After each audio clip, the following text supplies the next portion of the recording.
Georgia Virtue presents the Let Me Tell You Why You're Wrong podcast.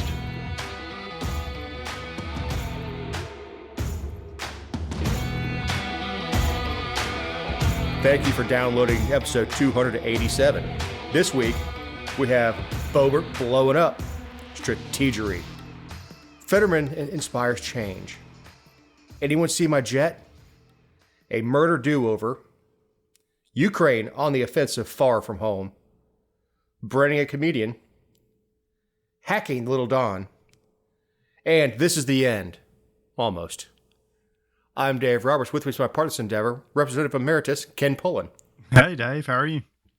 Oh, I'm all right. I think we're both saying we're kind of verklempt. Yeah, there's a little bit of congestion going around. I'm also at a guy's golf trip in Panama City, so if you hear anything in the background, it's probably 7 other guys laughing about something. So just excuse that if any noises pop up. Yeah, Ken had the really difficult decision. We talked to him this morning, whether he's going to go play golf or fish or just lay at the beach for a little while. Yep, maybe all three. That sounds good, actually. If we could get you done with this, right? Yeah, if we can get done with this. Yep, exactly. So Lauren Boebert crosses party lines. I like your headline. Man, what a story this week. It just seems like Washington is in total dysfunction, both political parties at the moment. But yes, this happened out in Colorado, I guess. She was back at home, and she was in a movie theater with a date. So her and her husband, just a background, her husband's Jason Boebert. They announced they were getting a divorce back in May, citing irreconcilable differences. So Lauren starts dating again. She's in a movie theater. She's doing funny stuff with her date. And then she's also vaping, which I think is what really got her into trouble. So yeah, she did some funny stuff. Boy, I wish someone would tell me a joke like that. Look, they were being overly affectionate. Yes, in a movie theater. I don't know what movie they were watching. Beetlejuice. Oh, actually, it was during a live performance of Beetlejuice. Yeah, it was a live performance of Beetlejuice. Yeah, so they had 4 minutes of footage of CCTV cameras that were showing Boebert vaping. And, you know, if everybody doesn't know, she represents really the far western part of Colorado. It's a huge district out there because it's not a lot of people. She just won her election back in 2000, or in the last election. She only won by a handful of votes, like 50.4 or something to 49.8. So she's in a very kind of purplish district. And this just looked, I mean, it really kind of looked classless of her making out and vaping in a theater full of other people and kids. Well, I wouldn't be the first theater I've ever made out in. But you would think the tickets would be so expensive for like an off-Broadway Beetlejuice, the musical, especially with decent seats. Yeah, right. Also, everybody who vapes knows you can't vape inside in public. No, you can't. Now, can you get away with it? Sure. Yeah. People are doing it more and more nowadays. What was funny about this, I mean, it's not funny. It's like, she got caught doing this, and then she sort of pitches a fit, asked the people if they knew who she was. She went through that whole routine.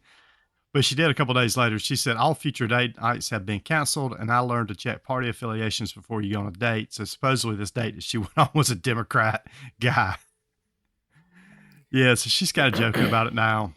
Look, she also kind of made herself the victim. Yeah, I guess I just won't date anymore. You know, that'd be fine with us.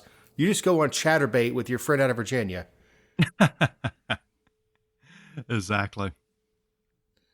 No, I don't. She came in with that populist wave. She did. She owns a bar out there, restaurant where they have, you carry your own pistol inside. I mean, it's a whole gun type restaurant and bar. But she did. She came in different, right? Yeah, she came in with the populist stuff. Mm-hmm. And there goes the podcat again. She came in with the populist stuff.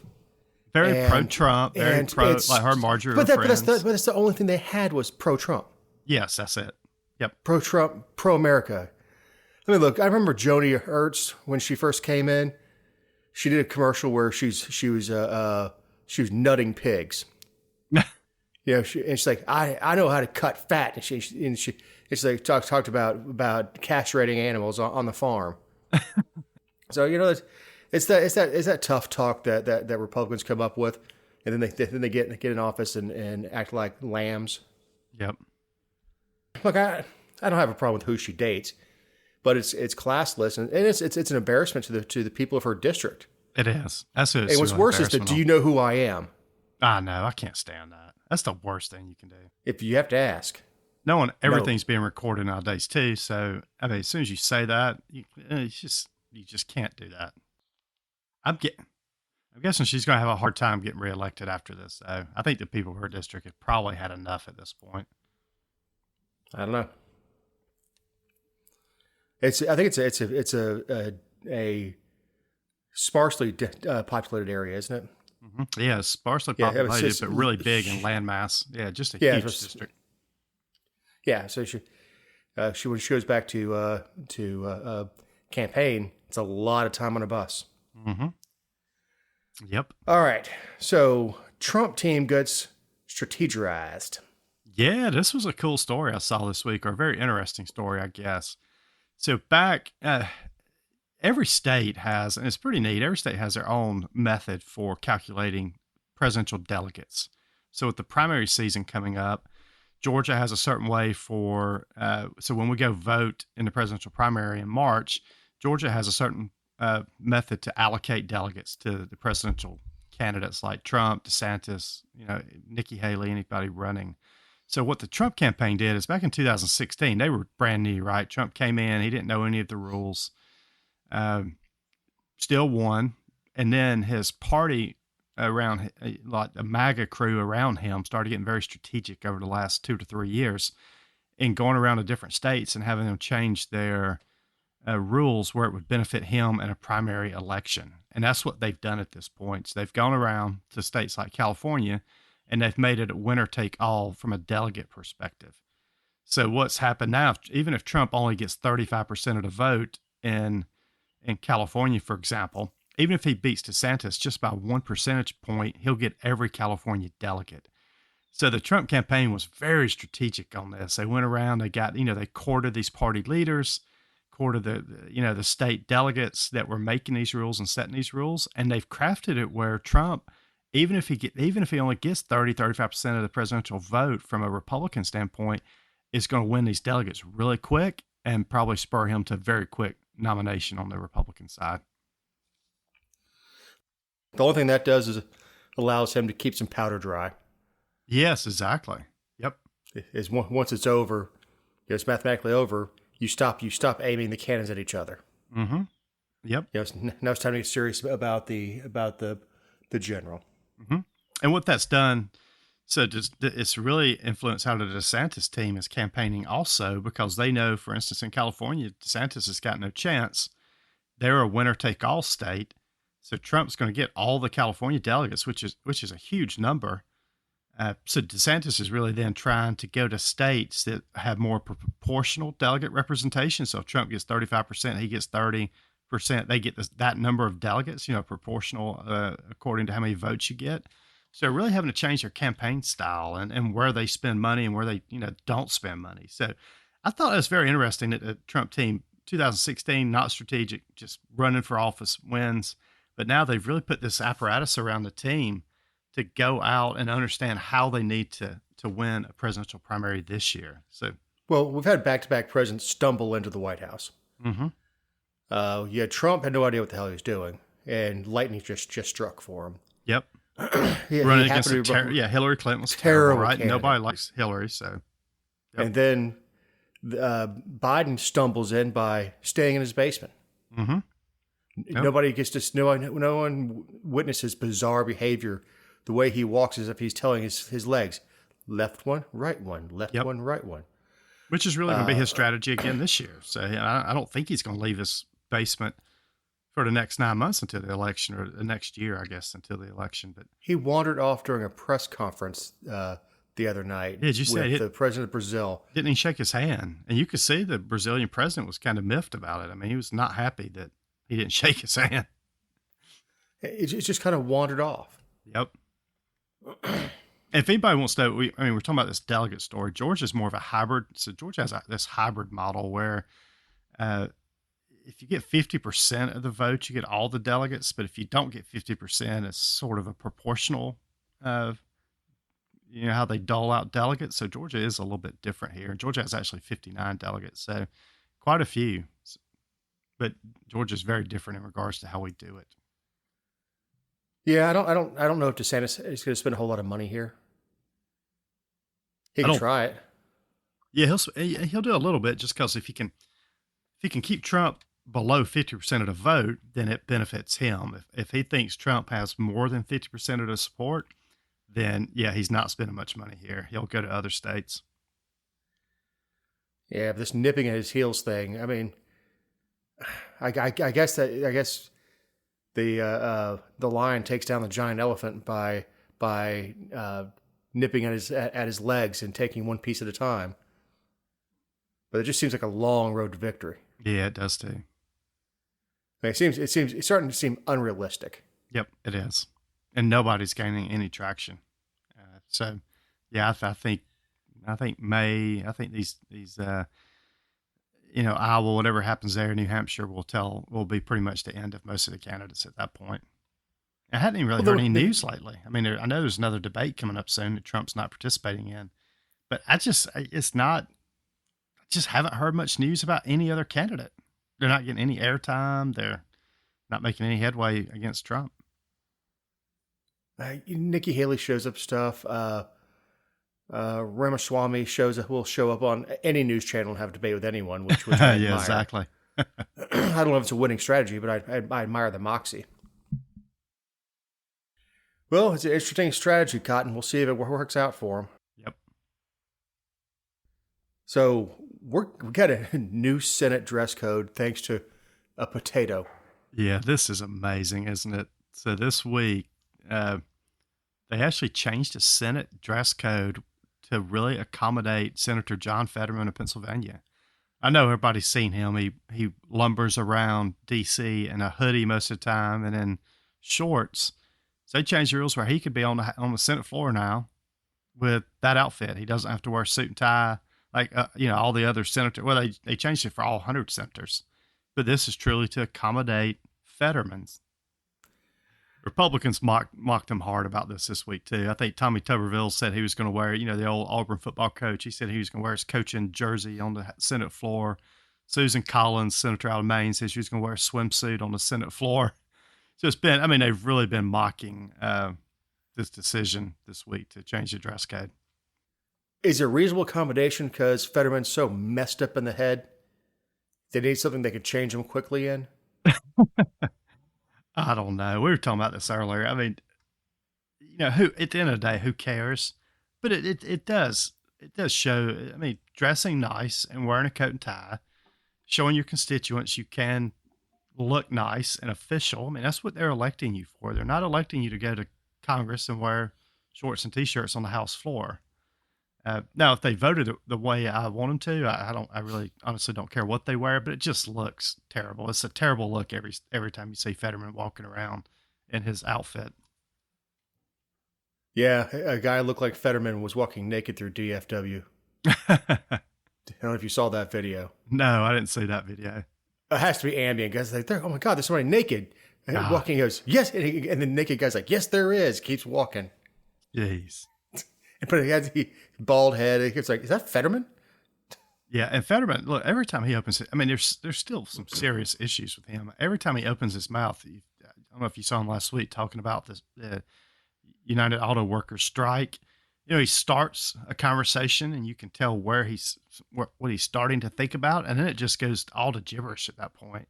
He literally cannot finish an entire sentence without just making zero sense.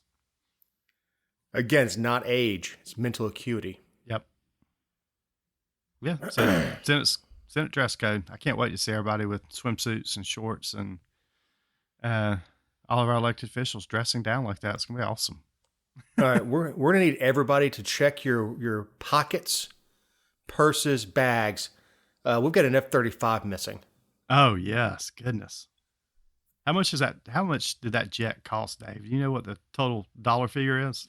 Well, I think a quarter billion.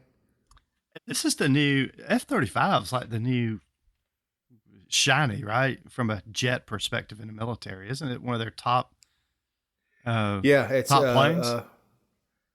the new version has vertical takeoff and landing capabilities. Oh wow! This was a Marine bird doing a routine training mission. The pilot ejected. We don't know why or how. And for a day, no one knows where the plane is. I don't know how that happens. Is it so Well, is it so it is stealth that you stealth. don't know? It is stealth, and I think it was very close to the hard deck as far as getting Been able below to track it. Yeah, getting tougher and tougher to track it.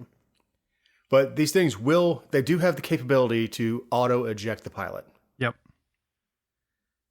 And at this point, from the Department of Navy, where we're not hearing if that's what he says happened, if he pulled the ejection handle, if he got in real trouble and pulled it, or if the computer just, I mean, I just can't imagine sitting there doing 3/4 of the speed of sound over South Carolina and say, yeah, everything's great. Next thing you know, my ass is in the air looking at a parachute coming out.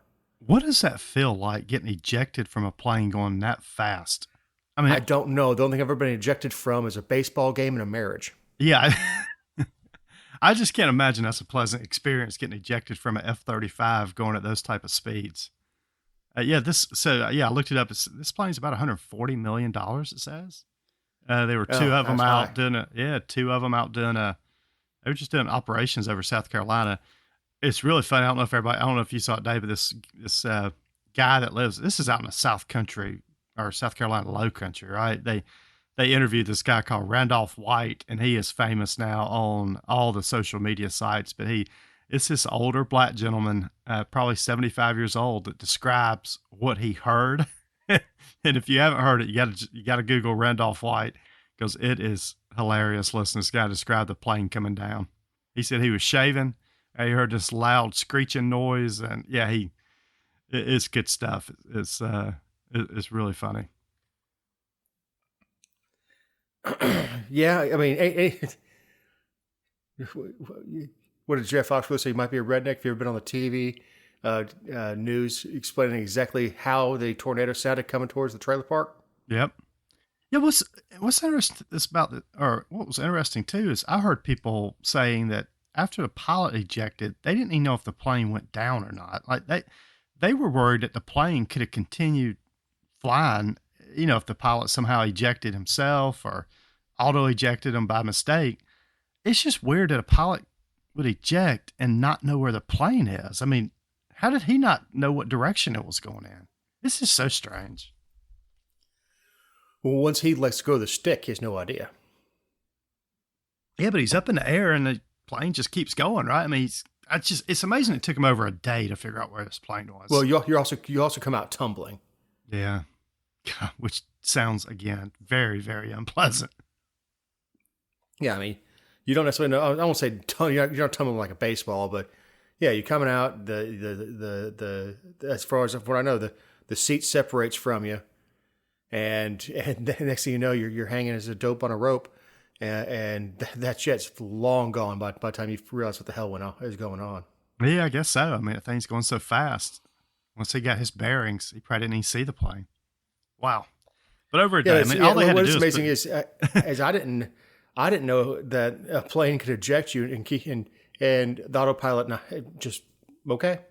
I know. We're going to stay on this heading until we're not. Jeez. All they had to do is put an air tag in the plane. They would have found it really quickly. That's what I've got on everything I own now that I lose all the time. I got one of those Apple air tags, and those are amazing things to have on key rings. Even in your luggage on the airplane. I know people are starting to put them in luggage, car keys. I've heard people put them in their kid's car where the kids don't know about it, so they can track them. Yeah, so his Apple AirTag is awesome. Yeah, I have heard of people going to lost luggage at the airport, and going to like it's not here. Yes, it is. It's not here. Yes, it is. I can Look, see it. I have the tag. I can see it. Yes, it is. Not that people at the airport would ever be rude. Yep. So Tex McIver, or McEver, is on trial again. This is Claude Lee Tex McIver III, formerly high-profile Atlanta lawyer, found guilty of killing his wife. Yeah, if you remember, back in 2018, he was found guilty and sentenced to life in prison.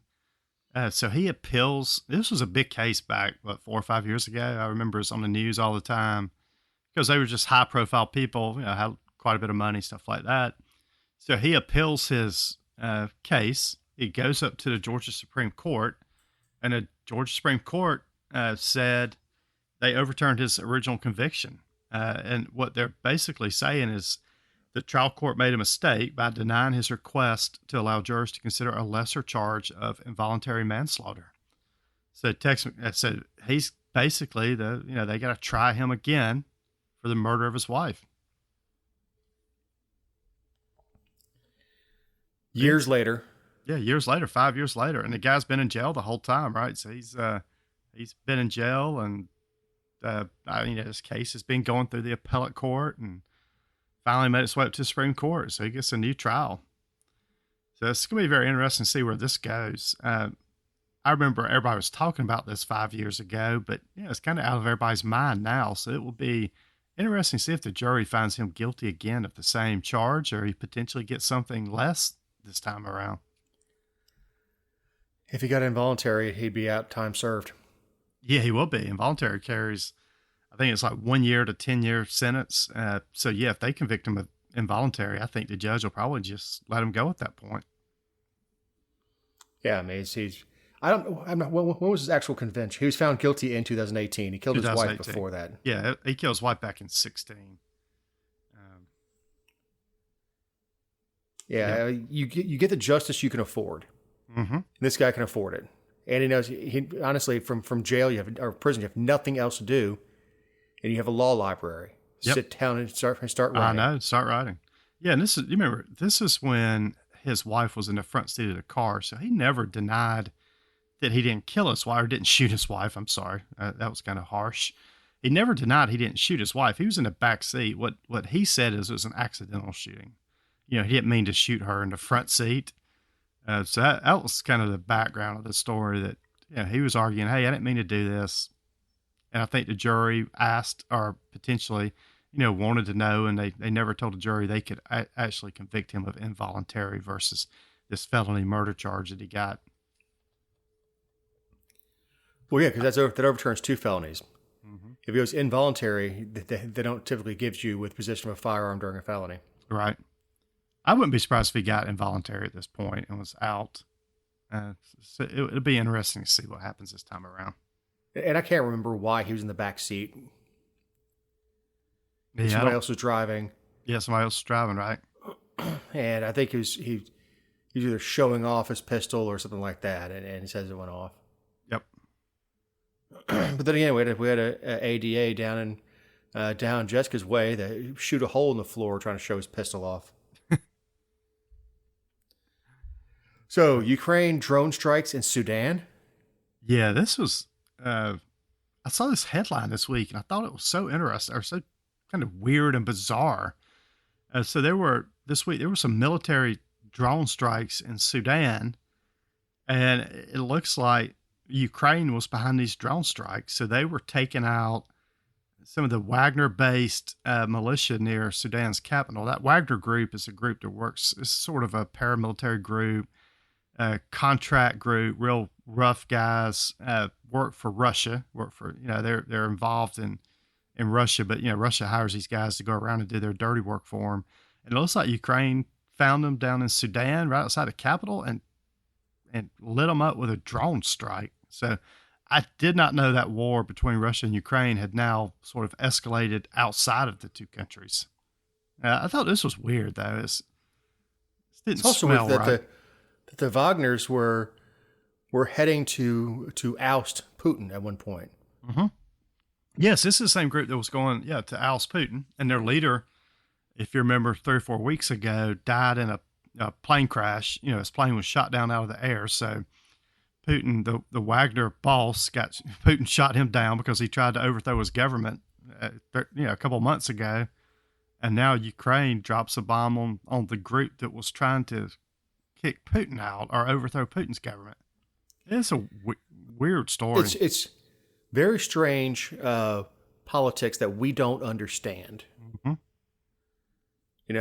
We don't understand the politics of the Wagners, the Wagners, Yep. the Ukrainians, and the Russians. It's a very old relationship and very contentious in the way they handle each other. Mm-hmm. Ukraine was independent before the Soviet Union took over.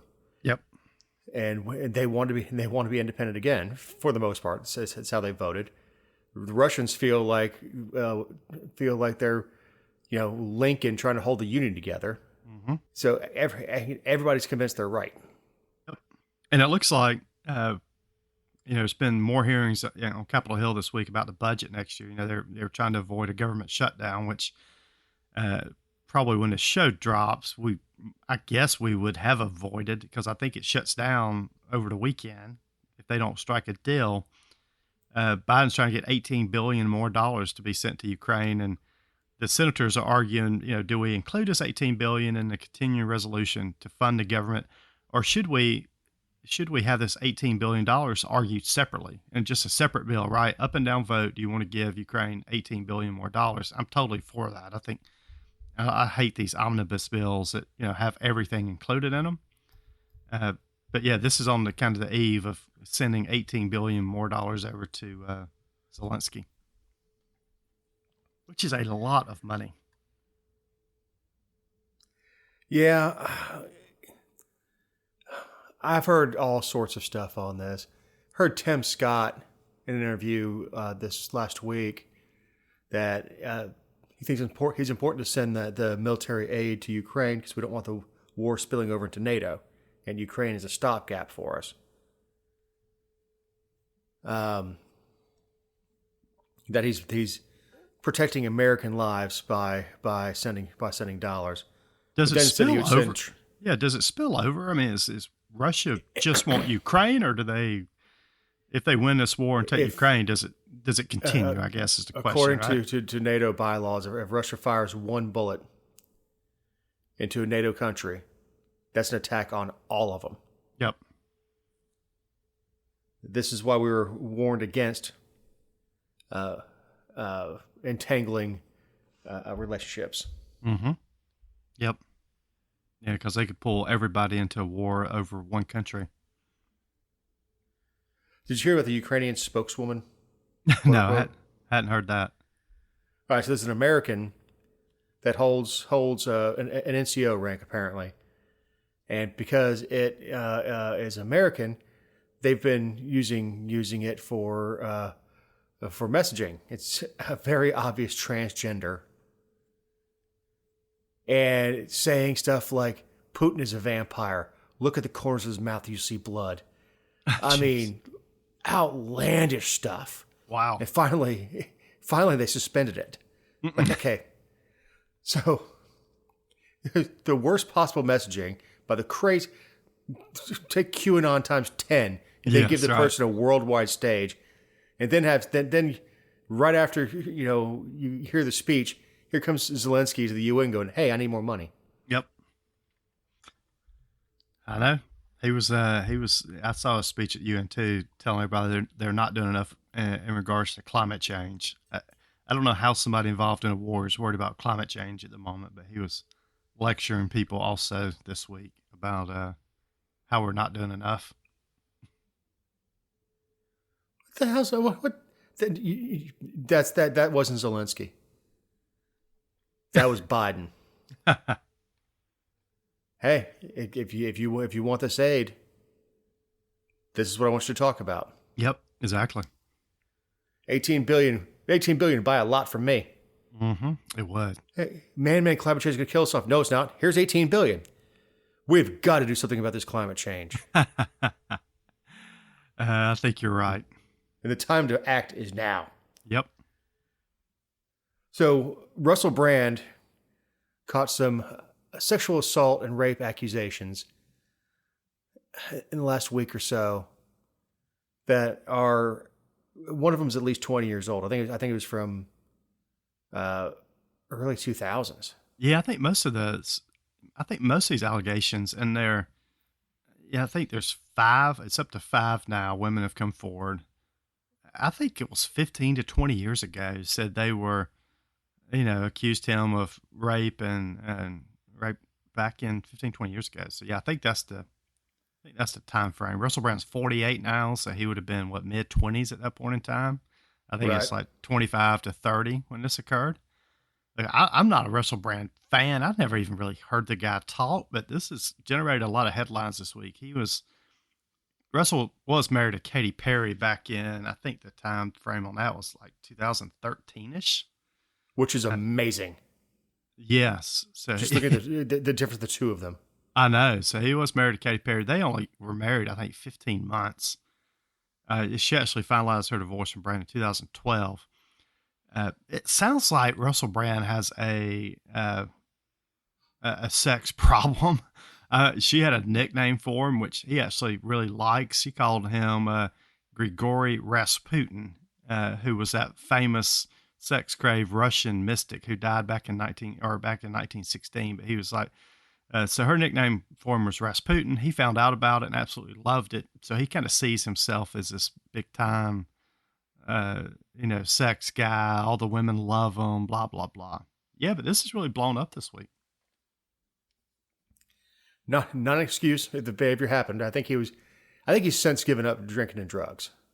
Yes, I think he has to. And he said, no, all of it happened. He said, look, I'm not denying that I had sex with these women, but he said every bit of it was consensual sex. They all agreed there was never any, I didn't force it on anybody. So he's coming out with that angle.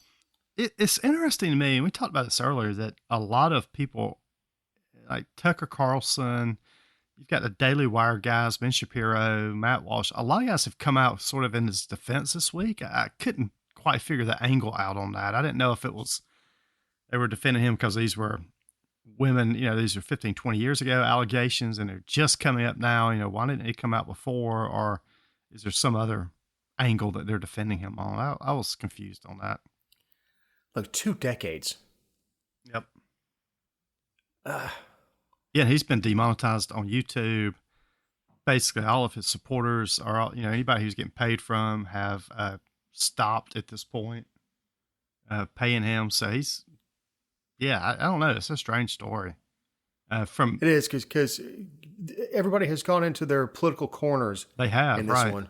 Yep. And Brand is neither Republican nor Democrat. No, he's not. Yeah, but I think Republicans are defending him for some reason. But he did peddle some conspiracies about the vaccine and COVID-19. I don't think he supports the war in Ukraine. So they've come out hard against him this week. Yeah, I don't think he supports any war. I agree. I don't think he supports any war. Yeah. Look, I've seen some of his stuff. He was pretty funny in Forgetting Sarah Marshall. He's a talented guy. Some of it sounds like, of course, they didn't get, obviously for protection of the victim. We don't hear a whole lot, but some of it sounds like either he was a little rough or something like that. Mm-hmm. None of what I've read so far, and I could be wrong. It could be something sitting in a sealed indictment waiting for him, that he walked in and forced himself on anybody. Yep. And they haven't had, there's been no charges filed against him yet. So these are just accusations at this point. I think the London police authorities are actually investigating these allegations now. I don't know what the statute of limitations is on rape type allegations. And I guess it depends on whatever it is in England is where I think this stuff is, some of it's occurred, right? Or where the women are accusing him of. Yeah. And here's where we go. An emotional abuse. Mm-hmm. Okay. Emotional abuse means that there was a relationship going on. Right. I can't emotionally abuse you walking down the street. Just you walk by and go, hey, you're an a-hole. I feel abused. No, I mean, it sounds like he was a total dirtbag. Yep. And it was fun for him to find young actresses that were coming in, or young musicians that are coming in, use his influence, get what he wants, and move on. And I think some of that may have hurt some feelings and all that. I have no idea if it's true or not. If it's true, I hope he goes to prison. Yep. But if these are exaggerated, and we found this with Kavanaugh and others, Yep. is when we keep hearing these accusations for 20 years ago, like, where were you for 2 decades? Yeah, and I think that's I think that part of his people coming to his defense are seeing this also as, the same things happen to Kavanaugh and other people. And the Kavanaugh stuff was totally ridiculous that it came up like it did.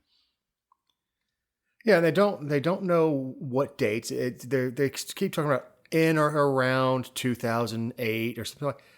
No, if something traumatic, you go to the hospital that night. And I want to protect women from this kind of stuff, but you can't wait 20 years and 10 relationships later and go, hey, remember what happened in 2002? Yep. No, I don't. What may make it worse is because I think he drank back then, is he may not remember what happened either. No, probably doesn't.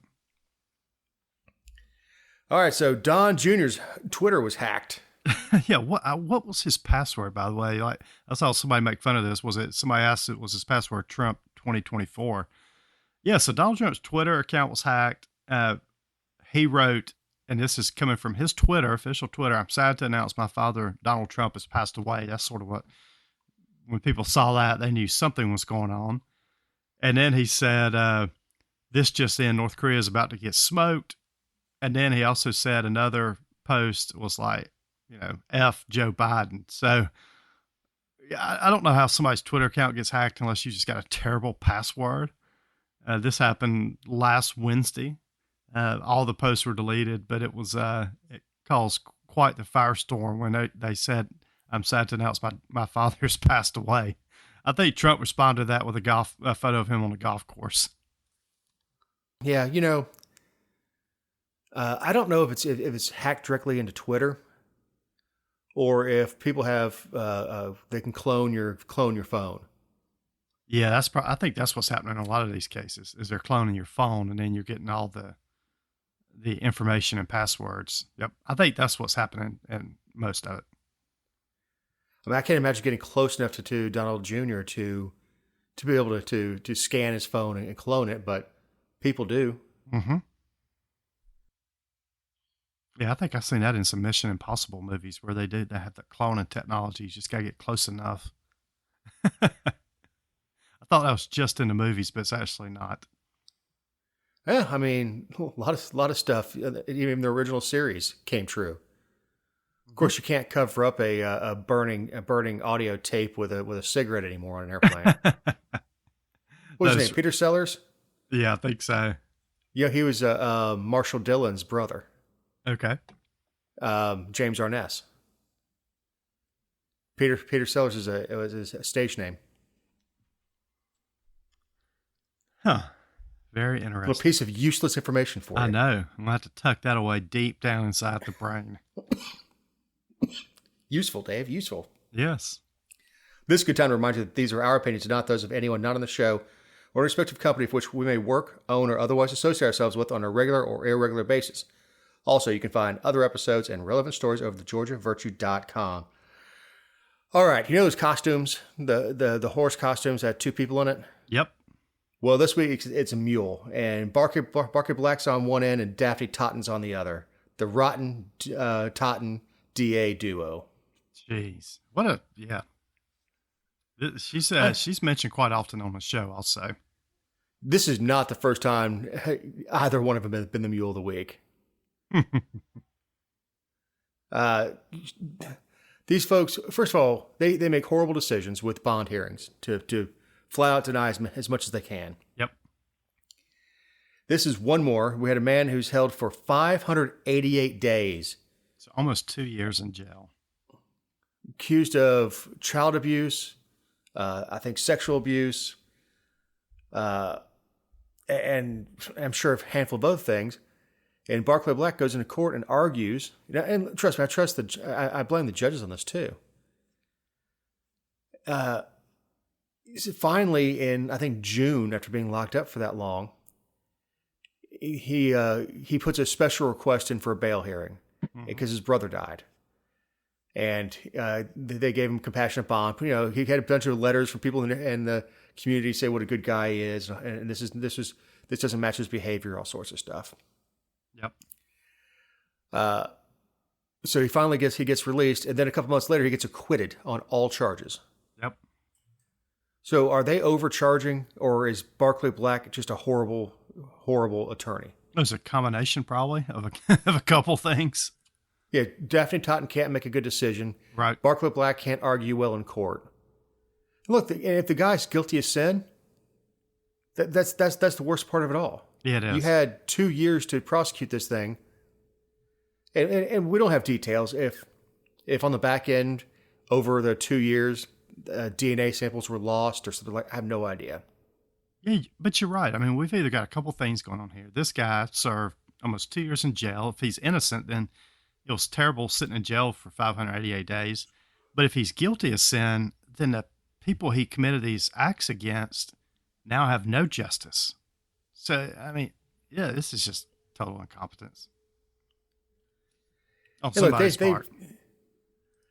I believe that this is the duo that has ignored exculpatory evidence, causing retrials, which cost the taxpayers a ton of money. Yep. And again, there's a good possibility that these people that have been locked up for a long time are guilty. Mm-hmm. But this is the same folks that got somebody on or tried to hold someone on a rape charge and held them for a long time. I think it was 1.5 years. With exculpatory evidence, with the girl's roommate saying, no, she went chasing him down. Right. And then the sexual assault was so bad, she got up and had breakfast with him. And still took it to trial. Yep. Yeah, they're a mess down there. I won't tell anybody how to vote, but when her ass comes up on a ballot, vote her out. I hope. But I mean, if they don't vote her out, I would imagine we'll be having her as a Mule of the Week again sometime here. Shortly, because there's a lot. What'll be funny is when she's booted out and turns out and hangs out her shingle as a defense attorney and uses the exact same arguments that she kept shooting down. Yep. Lawyers. Yeah, you saw this story was reported on the Georgia Virtue, so there's a good article that Jessica wrote about this on the Georgia Virtue. And wrote with a 2-week-old in her lap, I'm sure. Yes. And 2 dogs keeping a close watch. Yep. So we have the Othell Wilson verdict. Yeah, probably not a lot of people have heard of this one. This guy actually, shot a police officer down in Florida at, I forget what the exact date was.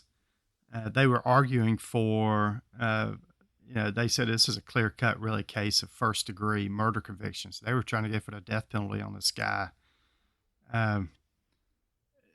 Police officers down there are really upset about this at this point.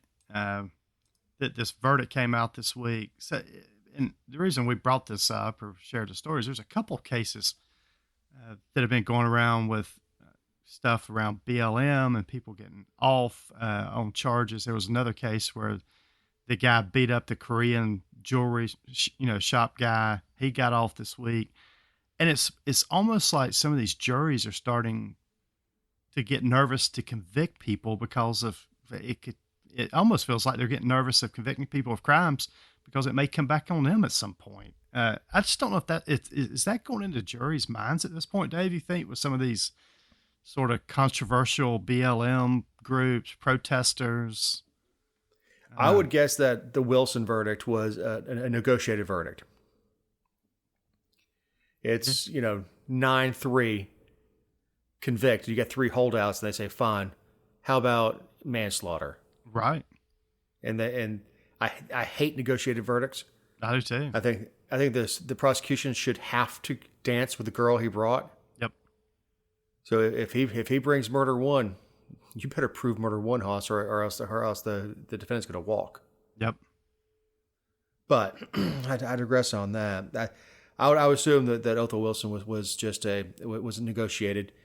You had a split, and you had hard heads on the not guilty side. Said no, we're not going to put him in jail for murder. We didn't think what he did was murder. Yeah, because he said, his defense argument in this case, he said he was scared when he saw the police officer approaching him. So, this whole deal was like, okay, I'm out here, a police officer's approaching me, I'm scared for my life, so that's when I shot the police officer. And that was his. So that's how the jury let this guy off. I mean, what? And then then the prosecution argued that police officers have every right to walk up to people in these high crime type areas. But in this case, the jury said, yeah, the guy was sort of feared for his life, so we're not going to convict him of first-degree murder. I don't know. I think I've heard this a couple times though in recent cases where people are doing, committing acts of violence, and they're saying, "Hey, I did this act of violence because our community is being destroyed, or whatnot. We're scared of the police, or scared of this. So in turn, I acted out and did something." And they're getting off because they're using that as a justification for committing acts of violence or either shooting police officers in this case. Yeah.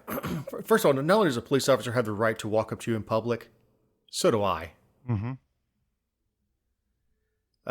He could no more shoot a police officer for being scared than a white guy could be in the wrong neighborhood and have somebody come up and go, he looked like a gangbanger. I got scared, so I just shot him in the face. Right. Well, I'm sorry. That was a guy that was on his way to help his pastor. He wasn't a gangbanger. Because he made a decision. If it went the other way, Ben Crump would be outside my house. Yep. Holding a press conference, demanding that they hold me accountable. Mm-hmm. Yeah, exactly. So as far as our jury scared, I don't know. I think you're getting jury nullifications. If you're a defense attorney and you have one of these guys, all you have to do is get one or two of those jurors on there and hang it. Yep. And you get a new trial, you get more money. Hang the next jury. It's all going to be how you gaudier the jurors. Mm-hmm. No, I agree. Yeah, that could definitely be playing into this. I hate for that to be the case, that you're going to handpick jurors. Now, I think jurors can be ejected off a jury if they're open with their prejudice. Really? Okay. So you have alternates. So if it was deemed that the person lied, because the judge will ask, can you make a fair and impartial, can you set everything aside? And you say, yes, I can. And if that, that's, you've told the court, yes, I will set everything aside. And then if you get in the jury box and say, no, I'll never convict that person. Yep. Then I think the foreman can go to the judge and have that person booted under certain circumstances, I believe. But yeah, if you're smart, you just won't say anything. You just sit there and I'm going to hang this jury. Yep. Yeah, you could definitely do that. I don't know if you saw this week too that the grand jury in Atlanta, they're going to let the defense attorney interview some of the people that were on the grand jury, and that was causing quite. I'd never heard that could be the case. I didn't think that. I didn't know that was allowed to do. But Trump's defense team up there in Atlanta is going to be able to interview the grand jury people, which I don't know what they're going to ask them, but that's going to be interesting to see what type of questions come out of that. Well, sure, it's not going to be accusatory. It's going to be what was presented. Yeah, exactly. Because that same evidence is going to go into another jury. So I'm sure they'd like to, even just for their own research, to understand what was the argument. Yep. I don't think grand jury should be done in secret. No, I don't either. If you're going to indict me, stand up and tell me what you have. Yep. I agree. So anyway, we don't have long to worry about this. Mankind may be coming to an end in 2182. 2182. What is that? Another 100 years or so? Yeah. So NASA scientists this week came out and said there's this asteroid. I'm sorry, not astronaut. There's an asteroid called Bennu, Bennu. They're predicting that it could strike the Earth in the year 2182. This thing passes by. What's so interesting about the story is they call this a near-Earth object. Passes by the planet roughly every 6 years. We discovered it back in September of 1999. So every 6 years, this big, huge asteroid comes, whizzing by the Earth. and they're looking out into the future now with its, which is amazing, the technology I guess they're using on this kind of stuff. But they said it's actually got a 1 in 2,700 chance of hitting the Earth when it does a flyby in the year 2182. So, hey, Dave, me and you'll be long gone by then, but this is the type of near-Earth object that if it hit the Earth, it would be one of those catastrophic sort of life-ending events because it would just change the planet so much. I think it's the size of Texas, which is huge, yeah, right? I mean, you and I would come back to the surface as oil. Yes. I mean, there'd be nothing left. I mean, whatever rebuilds after human extinction. Yep. We'll look back at 2020 and go, what the hell were they thinking? Yep, I know. I mean, look, everybody was praying for it last election cycle. I know. In 2020, it's like just giant meteor. Let's take giant this, meteor. Let's I just love take this damn the t-shirts were awesome, right? Yeah. Yeah, that's a pretty big chance. 1 in 2,700. I mean, that's yeah. So it'll be very interesting what happens on that. It's 159. Well, yeah, on that scale, it's galactically very close. Yep. But in actuality, it won't be but a speck in our sky. Yep. I say our, won't really be our sky because you and I be dead. All right, can you get any final thoughts? No, I don't think I've got anything this week. I mean, the weather's finally turning fallish. I'm sure your job has slowed down a little bit. No more 90-degree weather at the current time, so it's probably a relief for you. And look, I know you're looking forward for vacation next week, so we'll be doing the podcast early. But yeah, enjoy your trip next week. And I know your wife's probably already started packing, if she's like mine. Yeah, she'll pack this weekend. Yeah, you'll probably pack 2 hours before you go on your trip. Nah, she treats me like a Sherpa. Yep. I say, if you pack it, you hump it. She goes, no, that's not how this works.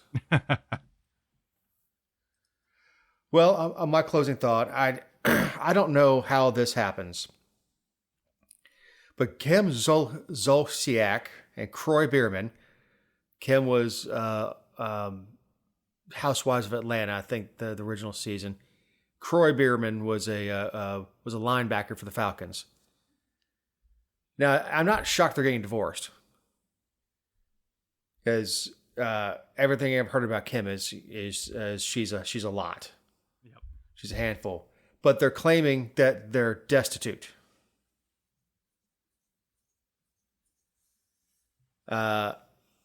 How somebody who played in the NFL, I think 10 seasons, and somebody who made tons of money off of reality TV and off, I think she did like commercials and stuff, and claimed to be poor. You had IRS liens, a BMW that was being repossessed. I mean, I feel bad for them that they had 2 kids that are 10 and 11, or 3 kids, 9, 10, 11. I'm talking about Irish triplets. Yep. But I mean, I guess that's what happens when you think that money's never going to run out.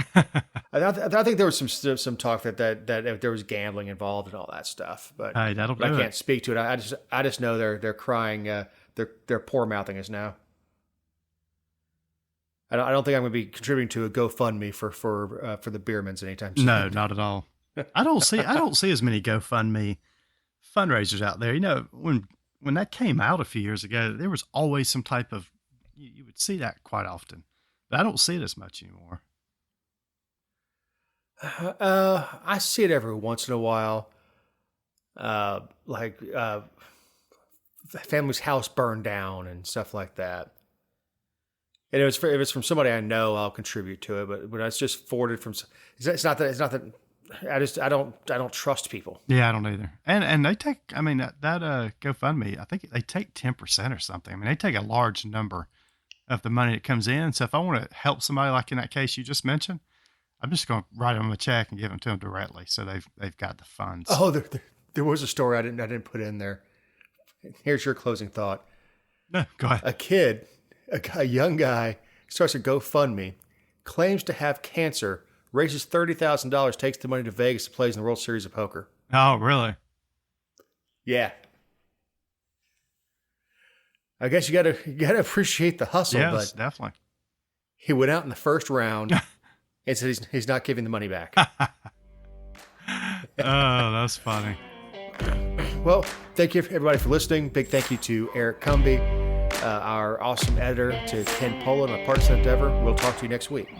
I've been running from the law. Hope they won't shoot me down soon.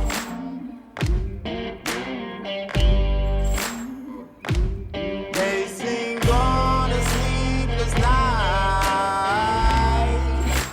Try to catch me howling at the moon.